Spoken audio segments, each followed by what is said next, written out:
I think that feels like a nice package there. Yeah. Wow. Look at those phones lined up. It's Felger and Maz on 98.5 The Sports Hub. We'll get to the Celtics and what happened last night and more Vrabel developments later on this hour. But back to you. In the meantime, Nick in Fall River. Go ahead, Nick. Hey, guys. Thanks for taking the call. Minor note from yesterday, but Tole kind of he seems like he loses gas really easily. I don't know what it is, but like one start he's throwing 98, one start it's 94. But that's a side thing. I hate that I was right that Swayman is still the best thing about the Bruins right now, but I really thought it was going to end in 5. I want them to keep going in the series, but I know the way this goes with the Bruins, and this is going towards a Game 6 home loss probably, or a Game 7 pants crapping, or there's no Toronto to bail them out in the first series. Just everything about the Bruins right now is just making me sick. Yeah, well, see, they just won, and the Bruins fan is still sick. This is my point. They're holding it against it. You gave up 4 goals in the first period on Sunday when I spent my hard-earned money to come here and ruin my weekend. I love you. Go F yourself. Still pissed. Good win last night. Big win last night. And you're still pissed. I like them better in Game 7 in Buffalo than I do home Game 6. Yeah, 1,000%. I mean, the pressure's going to be on Buffalo. I mean, that whole thing flips. Not that the Buffalo fan is as angry as you or any of that, but... Well, they did boo that team in that first game. I mean, I think they're feeling it, too, a little bit. That team felt tight to me last night in their own building. You can get to a Game 7? I like it better in Game 7 than Game 6. Put it to you like that. Sean in Watertown. Go ahead, Sean. Hey, what's up, guys? I'm just here to dispel the notion that Pastrnak was even cherry-picking on that last play. If you paid attention to the game, he came from the bench. It is a long change. He was on the ice for maybe 1 second before he got the pass from Lindholm. And this is something that Lindy Ruff was scared about the entire time. They mentioned that they have to worry about Pastrnak flying the zone. This team can't break out of the defensive zone. If Pastrnak is out where he is, that's one less guy that's pressuring their deep people. Sean, yes. Do you think I wasn't watching the game? Well, the fact that if you watch the game, you think I didn't watch it? What do you think I was doing? Watching the game. Was there a good documentary on Netflix that He's barking at the wrong guy here. If you watch the game, God, I hate that. You think I wasn't watching the game? I mean, I don't catch all 82. Like, that's obvious. You think I was watching last night? And I know it was the long change. And the cherry picking, yes, it wasn't his classic fly the zone play. Yes, it's true. So if you listen to the show, not that I'm baiting you a little bit on the Pastrnak thing. It wasn't his classic flyby. It was on the long change, and he came directly from the bench to the opposing blue line. So it wasn't quite apples to apples. But he finally scored one. That's all I know. Been doing that. He's done it his whole career. Flying the zone, cherry picking, sort of just trolling. I mean, like trolling you, but like fishing, like trolling at the opposing blue line, waiting for a stretch pass. It finally worked. He finally got one. So congratulations to him and you. And yes, I did happen to be watching that one. Here's Tom and Quincy on the Sox. Hi, Tom. What's going on, guys? Hey, this Sox season, this sucks from the get-go, and there hasn't been much to cheer about going through this so far. The last thing that they needed was the Crochet news. It feels like piling on at this point. It's like they're just so awful that there's nothing to be happy about. And I'm telling you now, they better hope to God that that's only 15 days that he's out. What's the confidence level by you guys that that's true? I see this going to extend longer and longer and longer. The season's going to get worse and worse and worse. And the longer he's out and the more games they lose, the groundwork is set for that effing dork to make excuses on why they suck so bad. Oh, yeah, don't give Brezzo an out. Don't give him an out on injuries. That would be unfortunate. He doesn't deserve it. Well, he'll use it, though. He built a bad team. With or without Garrett Crochet, he built a bad team. He'll probably throw in Tristan Cassis' bad ribs as an excuse, too. Mike in Southie. Yes, Mike, on David Pastrnak, imploring the fans to relax. Yes, Mike. Yeah, I got two things on Pasta. I actually loved the comments that he made because as a real Bruins fan that knows hockey, the worst thing in the world is hearing the shoot it fan when they cross the red line. So that's take one.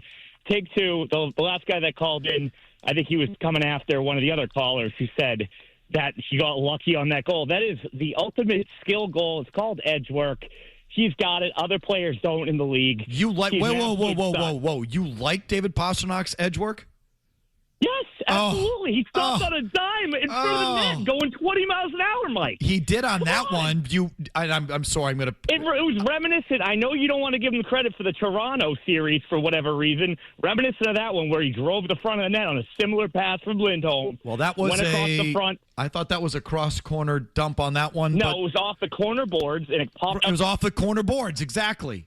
God, these hockey hardos. It was a little similar to that. Well, he flew the zone and scored on a break, on a sort of a clean break. But that one, I thought. But to think that it was off the cross corner. But to think and say that this is what Pastrnak always does, is what that sounded like from that caller, is just delusional and wrong. He sucks on breakaways. He can do what he did last night, but more often than not, he's a klutz going in. He doesn't take the shootout every night.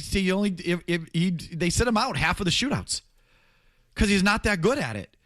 But you can debate. I'll take David Pastrnak on a breakaway anytime to win a game. Fine. Yeah, of course. I'm not stupid. You think he has good edge work? You think he's strong on his skates? Oh, my God. Then I do question whether you watch him a lot or watch him with anything approaching a critical eye.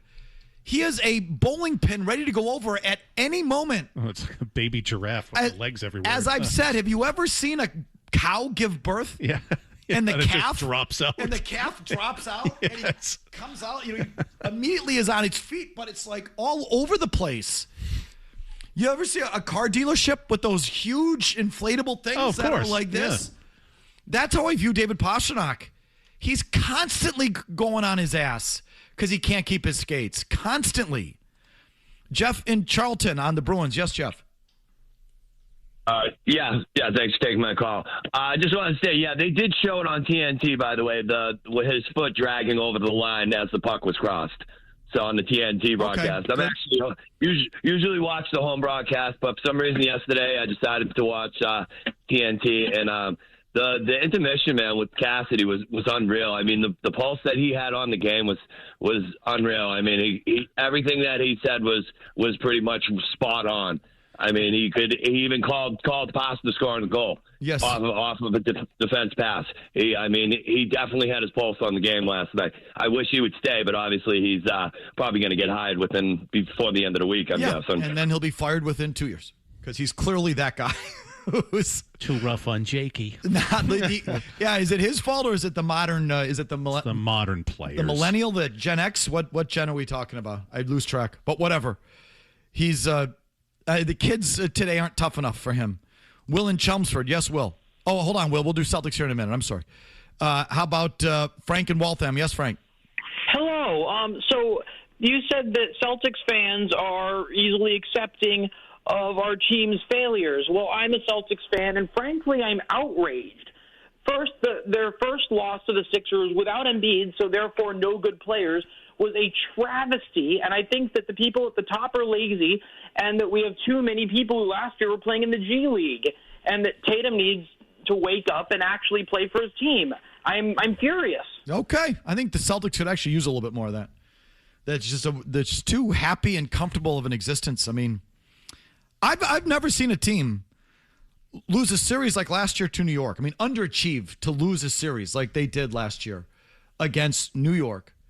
And hear very, very little pushback or agitation from the fans. I said it at the time, Mike. It was the Celtics fans collectively memory hold that thing immediately. It didn't happen. No, that didn't. What are you talking about? Nick's series loss. That didn't happen. What are you talking about? It didn't stick to Missoula. It didn't stick to their play style. It didn't stick to any of it. Hasn't really changed their play style, as it turns out. I don't know if it has. And meanwhile, the Bruins fan wakes up this morning. He's still pissed, even though they won that game last night. Let's get to the Celtics next, shall we? We'll do it right after these words. Now, more of Felger and Maz. Now, on the Sports Hub. 10 out of 10 for the Philadelphia 76ers on the road tonight. No notes. A remarkable performance staving off elimination, and they hand the Celtics a 16-point home court loss in Game 5. And we are headed back to Philadelphia. All right, how about that one? Who wants to go first? Mark, take the floor. Well, this is, okay. I hate stats, and this is another example of why I hate stats. Did Jason Tatum have a nice game last night? 24-16! Or was it the 0 for 2 and 2 missed free throws and 0 points in the fourth quarter? So what was it? Was it a good game? Was it a bad game? I mean, what happened in the fourth quarter was so beyond disgraceful. How do you have that occur? 0 points for Tatum, 2 points for Brown. They give up the lead. They see it wither away. They're completely in their own head and ass. And the shot selection, the missed opportunity, the missed shots, Derek White, how does a team that plays at that high a level get to that spot, to that place in the fourth quarter of a playoff game, of an elimination game at home? How does it happen? How do they get so far in their own head? I don't understand it, and it was just something disgusting to watch. And here we go. It's probably not going to cost them the series. Right. But again, now they're in that spot where the home court means nothing. They go to a 6 game, which is a bad sign.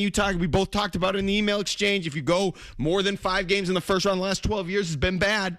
How do you get that bad in the fourth quarter? Because you get in your own head and you can't get out of it, and nobody's there to help you, and the coach doesn't help. Peyton Pritchard's not on the floor to start. I don't understand why he's not out there.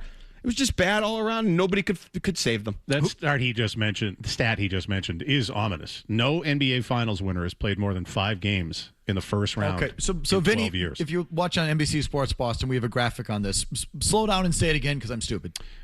No NBA Finals winner has played more than 5 games in the first round of the playoffs in over a decade, 12 years. Okay, so this sort of feeds into the thing that I said going into the playoffs, that just in my mind's eye, that if you're like legit, the first round for you in the NBA playoffs is perfunctory. Yeah. I mean, that's the way. It's a hillbilly wipe. You take the sheet and you wipe your ass. It's 5 games at best. I thought it was a towel. Either or. And that's the NBA. The NHL is a war from the first series, but in the NBA, the first round is supposed to be walkover. And I guess this number proves it. No NBA champion or even finalist. Champion. No NBA Finals winner has played more than 5 games in the first round in 12 years. Wow. Okay, so I said if the Celtics lost more than a game in this series, it would be a bad sign. Yeah, and I think is this a bad sign? Yes. Yeah, they can go on to win the whole thing, but again, these numbers show that they probably won't. But no matter what, that this has gone 6 with this loser 76ers team. This series is without question a massive failure. So with apologies to Gasper, who wrote on this even when they had this thing go 5, like, nothing to see here. No, there's now something to see here. They played like such clowns in that fourth quarter. It was embarrassing, like you said, that this has gone 6 against this team. And I fully expect them to win by 30 or whatever in this game in Philly tomorrow night. But that they have gone 6 with this team, and they've now put more stress on their bodies for what should still be a deep run in a weak East is kind of disastrous for them. It's embarrassing. Who do you blame the most, Mark? The star players. There's plenty of blame to go around. I did not like at all what Joe Mazzulla did. I didn't like what he offered. I don't like the temperament in those types of situations. It's great, and they're awful. So what do you mean? So be more specific. What temperament? What did he offer? Well, I just didn't like the fact that he doesn't get on them for when they are playing poorly. I like the coach to be angry. There's always positives to take away. No. That fourth quarter was unacceptable. I don't want to hear about positives. I understand having perspective, but that is unacceptable for those 2 guys, these all-NBA first-team level guys, to put up those numbers in the fourth quarter of a home playoff elimination game against a team that you should have swept. So does it go back to, Mark, they still might not be a great clutch team, or they might not be a great – I think their offense bogs down in close games. Yes. Late in these playoff games. This tends to happen around the league. I mean, they're hardly the only team.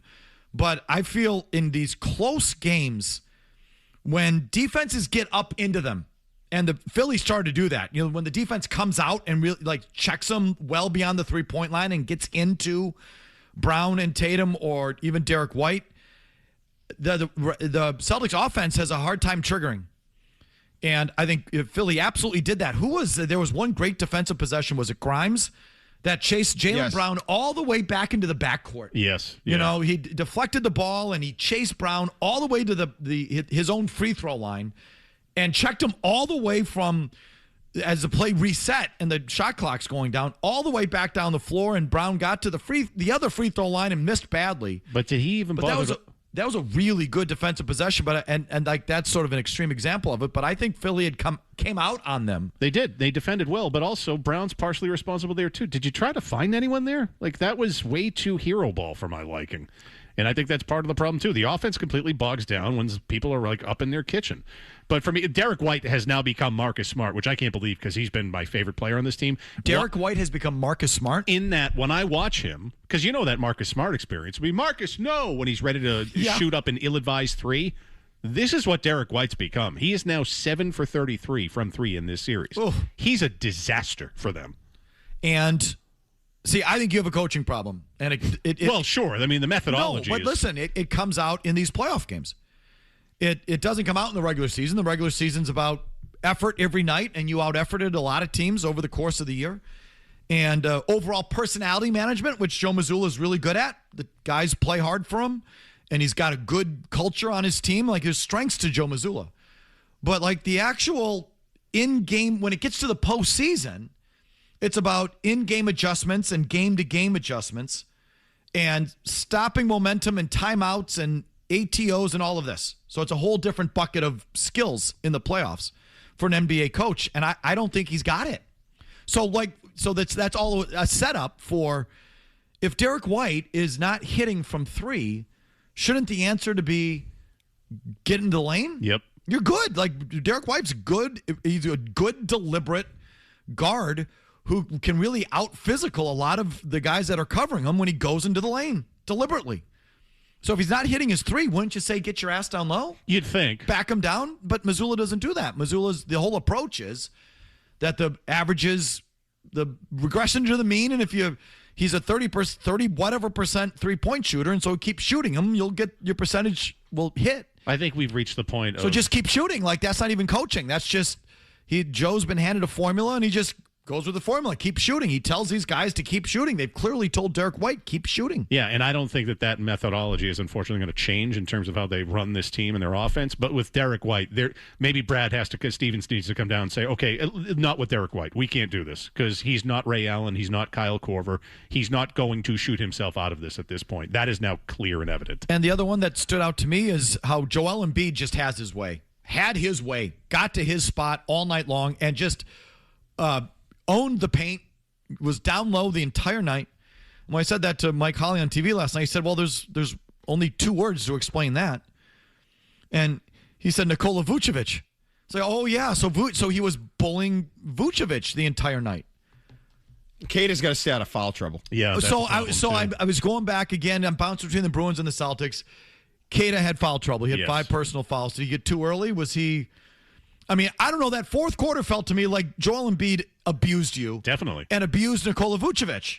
So whether Kata's got 5 fouls or whatever, like, you got to stop the bleeding. There was just too much Vucevic getting his ass handed to him down low by Joel Embiid. So you got. But they also want Vucevic on the floor for his offense too, which is because he spreads the floor and can shoot the 3 and blah blah blah. So I think a lot of times you lose in the playoffs. Coaching is a factor against these lesser teams. Is. I mean, the Sixers. That this has gone 6. It is. I think it's gross. Can Garza body up Embiid better than Vucevic? I mean, anyone can. Vucevic is not physical.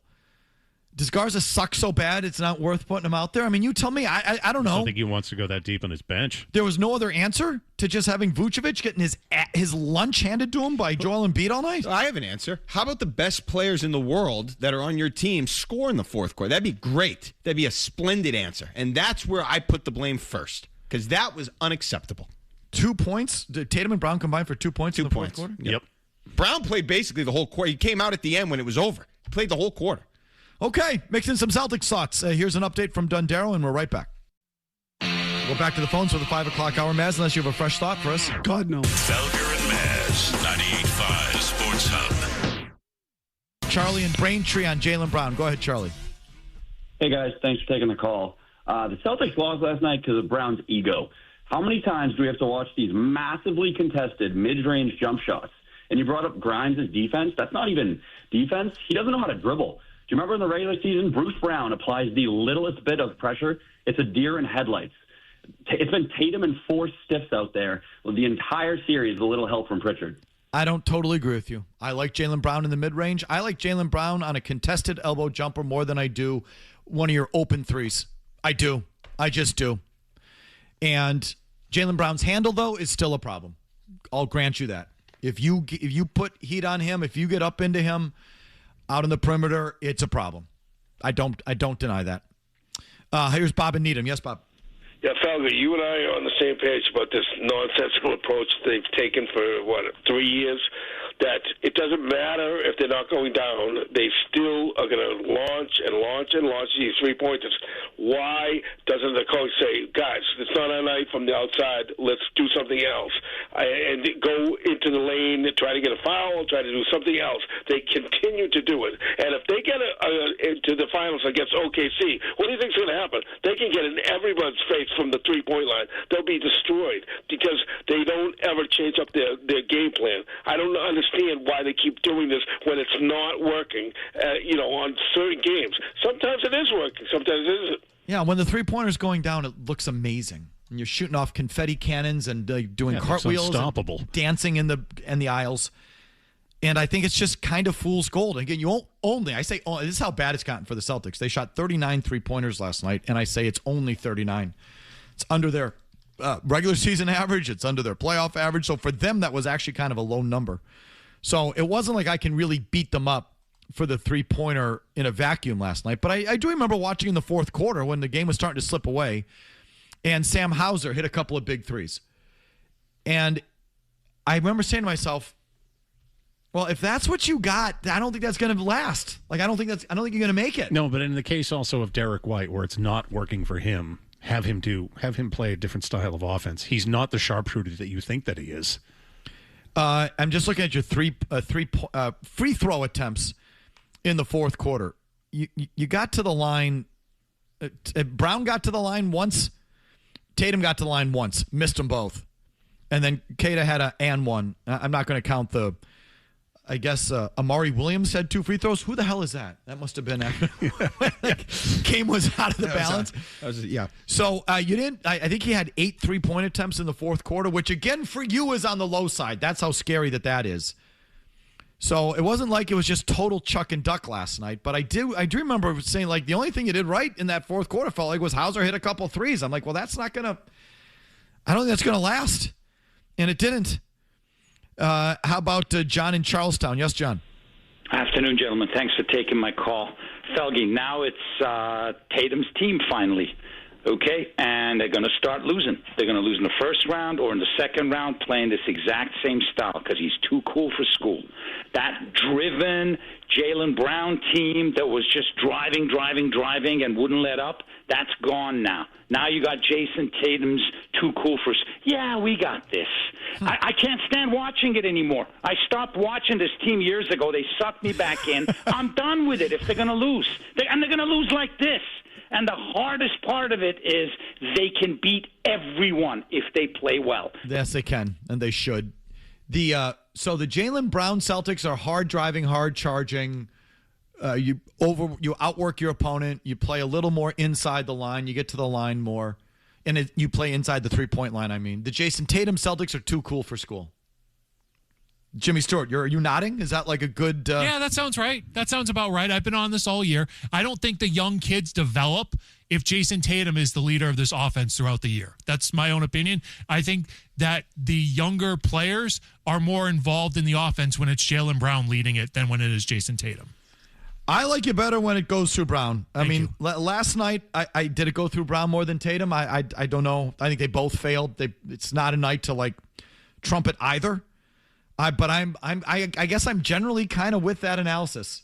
But there's also a point when Jaylen Brown's trapped in the backcourt, somebody's got to come to the bleeping ball for crying out loud and help him out. Don't hang him out to dry like that. It's 5 out, everyone's standing around the 3-point line. I don't know. Adjust, read the defense properly, and go out and help the poor guy. Come to the basketball. It's 101, Missoula. It's 101 for all of those players. My God. Andrew in Fairhaven. Yes, Andrew. Help the guy out. Hey, guys. Thanks for taking my call. So Celtics, in typical Celtic fashion, can't hold on to a late game lead, especially you had a chance to really take advantage when Embiid went out there for a couple-minute stretch. And then in the fourth quarter was absolutely disgusting. He played the worst quarter of basketball all year. And if you ask me, Derek White needs to be benched.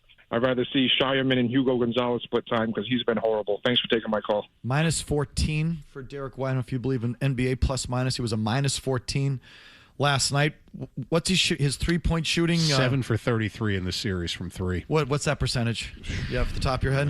No, don't make me do that kind of math. The other thing, too, 21.2%, is that right? Yeah, I'm not going away from him, though. He's one of your core guys. He's been there. He's done that. You got to just stick with him, Johnny Damon, in 2004. You stick with him. But you have to stick with his three-point shot? No, you don't. You don't. But what's the line of demarcation? When they're not falling, when do you make the decision that it's not going to work? Yeah, to me. Does anyone ask that question? I'd say under 30%, but if you want to say under 25%, is he shooting 21.2% from beyond the line in this series? 21.2%. And the scary thing is that he's encouraged to just keep shooting it. Oh, yeah. No, you'll shoot yourself out of it. Is that it, Jimmy? What's 7 to 33? It's 21.2% for Derek. Thank you. Okay. He's had trouble keeping up with. You say he's turned into Marcus Smart? From me, and I know, I like it. I want you to that viewing experience. When Marcus Smart you're yelling at your TV, no, Marcus, no. When he's about to chuck up an ill-advised 3, this is what it's become for me for Derek White. I don't want him shooting a 3. I think it's just going to clang. He had two wide open shots in the fourth quarter that he missed, and he's also kind of having a hard time keeping up with Tyrese Maxey too, who was awesome last night. Yeah, well, everyone does. The one thing I'm not worried about this series. No, they're gonna win tomorrow night. I would definitely be worried about their play style. The play style cost you last year, and you just got to wonder, has it really changed this year? So that would concern me. I don't know against who, though. I think the East is so freaking wretched. I just don't know if anyone can make it. You think the Knicks are freaking wretched? They're going to be a nightmare for the Celtics. A nightmare. We'll see. They're going to be a nightmare for the Celtics. Just remember last year the Knicks actually D'd up because the Celtics swept the Knicks in the regular season, and then here come the Knicks back from 20 points, back-to-back games. Sorry, Celtics fans. Sorry, me. But that happened. No, listen, the Knicks still have some of the same qualities that can get you this year as they got you. Listen, they got those athletic guys that can D up and do that thing and stretch the defense out. They can absolutely do it, unlike teams like Detroit and Orlando and all those other bum teams. Orlando has great length, and I would be concerned small C about them. They can't shoot. I think the Knicks can shoot. They can heat up and shoot. Right now, you can't shoot for 2 of these 4 games.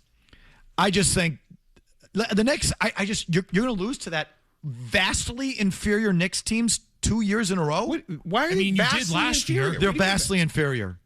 They're vastly inferior. Derek White playing the way he is and all these people on the bench that have no playoff experience for the Celtics? Draft the series. Bridges, Towns, Brunson. No. Who's your first pick? Jaylen Brown. Who's your second pick? Tatum.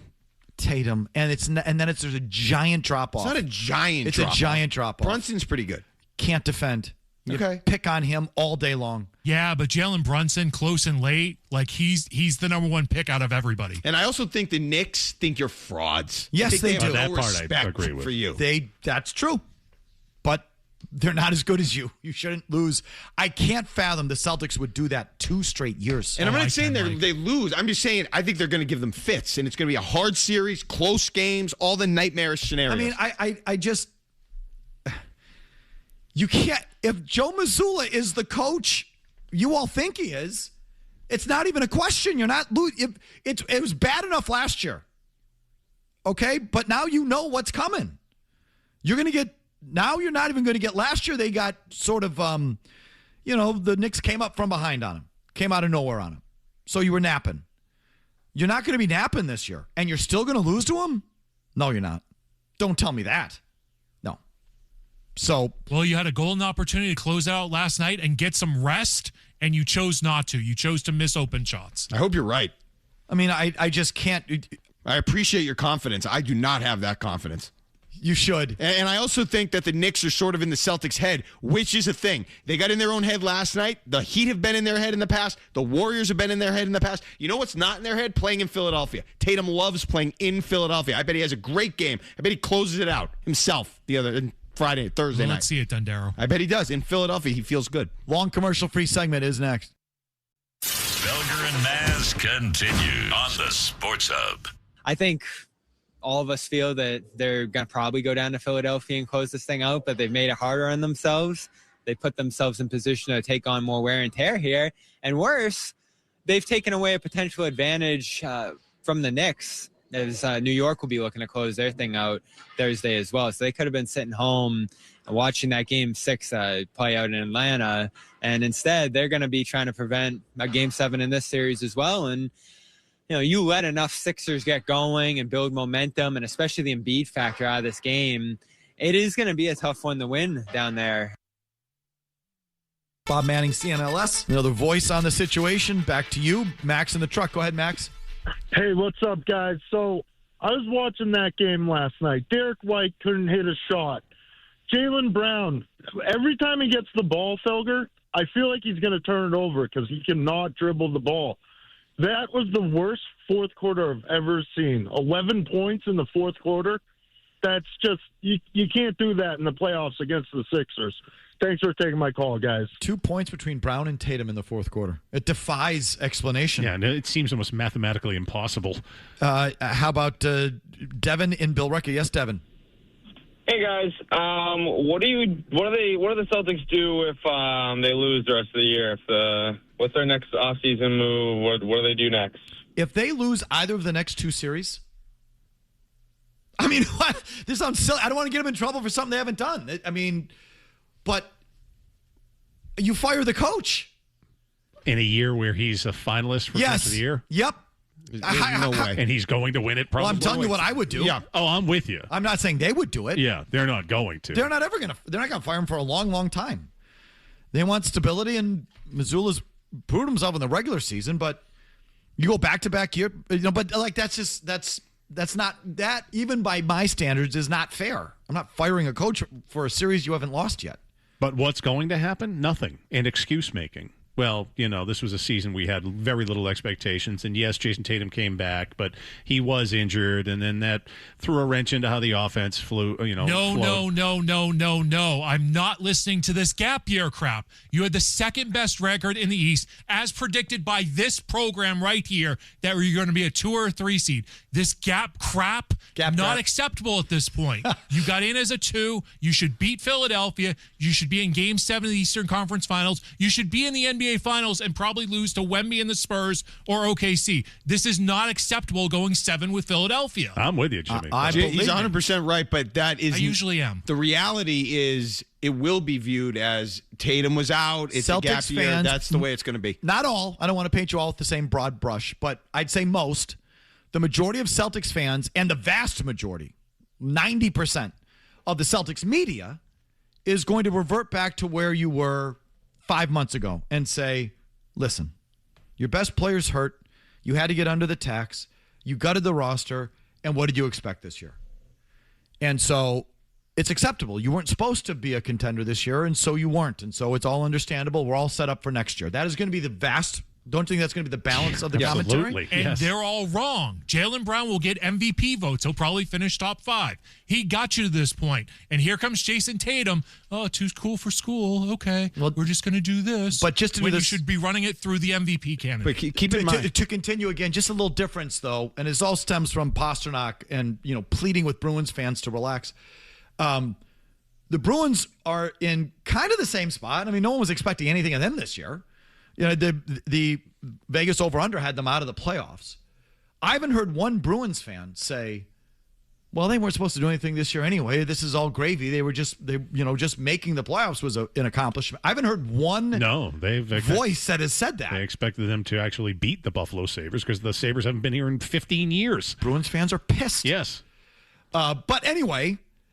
no, the fans and the media are going to go easy on them. Of course they are. Can I just add, if you're going to be honest about the situation, I think you have to, if they lose, you have to factor in how they lose. Because last year, the way that they lost to the Knicks, giving up the 20-point leads, losing at home, as defending NBA champions who have been there and done that, you're supposed to be hard to put down, impossible to kill. And they were the opposite. If that happens again, how they lose should factor in. It's not fair to get all worked up over a loss that hasn't happened yet. That's not I'm not fair. worked up. Yeah, you are. I'm not worked up. And I'm just saying if they lose. I'm trying to be fair about the whole thing. You don't fire someone for a loss that hasn't happened yet. But last year was especially bad as defending champions to go out that way. I'm with you. Defending champs. They didn't get nearly enough grief for that. David in Boca Raton. Yes, David. Thank God we're here. Hey, yes, guys. You're welcome, Boston. What's up, guys? I've wanted Joe Mazzulla fired for a long time now. I don't know if you guys noticed, Embiid came out of the game with 4:30 left in the third quarter last night when he had a knee thing. As soon as he left, Drummond came in, and then Mazzulla takes out Vucevic for Garza. Embiid comes back 2.5 minutes later. As soon as he comes back, Mazzulla puts in Vucevic again, and that's where you lost the game. You were up 5 at the time, and ever since there. And then my other thing, I think this series would have been over if Simons was still on this team because Derek White is just so cooked. Okay, they do miss his offense when in a quarter where Brown and Tatum are going 0 for 8 from the field. You do miss Simons' offense. So this is, I hope we put this, see how it all plays out, and see if at the end of the day the Simons for Vucevic swap was the right move, all because the owner had to save himself money. We'll see, but it feels like Mazzulla wanted Vucevic. Oh yeah. On Embiid. I think he thinks he's something defensively that he's not. Embiid was plus 13, Vucevic minus 10. I don't know. I'm sure there's more advanced stuff that could tell me what they were when they were on the floor against each other. I'm sure that stuff exists. Embiid in the fourth quarter plus 14. Vucevic didn't play in the fourth quarter. Is that right? Vucevic did not play in the fourth. It was just the third. He was getting smoked. Well, either way, I just feel like Embiid ate his lunch down low. No, it's not a feel. He did. The entire night. And that's the matchup that Mazzulla wanted? How about Mike in Vermont? Yes, Mike. Hey, Mike. I just heard what they said about what I was going to say. The guy took the words right out of my mouth about Vucevic. You look at the guy. He's soft-looking. Plus, he's soft. Period. Right. And for $4 million that we had to save, we traded Simons. Simons was your microwave of Vinnie Johnson years ago, probably before your time, on the Detroit Pistons. This guy could score. He could score 25 points and a half. Hey, listen, I'm glad you're bringing it up. You should. Most everyone liked the trade at the time, even though it was just done for money. It's another thing that just blows me away. Any other team in town makes a move just for money. So all that was. And it's not even a basketball penalty. They were out of the aprons. It was just about the tax for the new owners and the private equity guys that bought the team. It's just money. So they did that just for the money, but everyone was all in favor of it. Well, because the narrative of it was you're getting a guy with size, and he's I think it's just because the Celtics did it, and the default is to support their moves. But let's see how it all plays out. If Vucevic is a liability as opposed to value add, you get to go back and look at that move and say, well, if not Simons, it's also in that fourth quarter where your two best players go ice cold and can't hit a shot. That's also a moment where you miss someone like Drew Holiday, which was also a money move. Okay. It's also worth mentioning, by the way, that Simon's season ended in late February due to a fractured wrist. Okay, was that after the Celtics trade? It was after the Celtics trade. Okay, so you don't know how that's all going to play out. I just want to get that out there before we get callers and you get flooded with emails being like, Simons was hurt. You can't mention him. He wouldn't have been available. You don't know that. You can't go back into the DeLorean. I'm just helping your email inbox. The time machine. Who did he get hurt against on what play? Would you have played him? You know what I mean? But we continue with your thought. Okay, we did a bunch of Bruins, bunch of Red Sox, a bunch of Celtics. Got some follow-ups on Vrabel, Rossini, and some developments and opinions on the situation. We'll do it right after Dondero's 90-second update. No commercials here.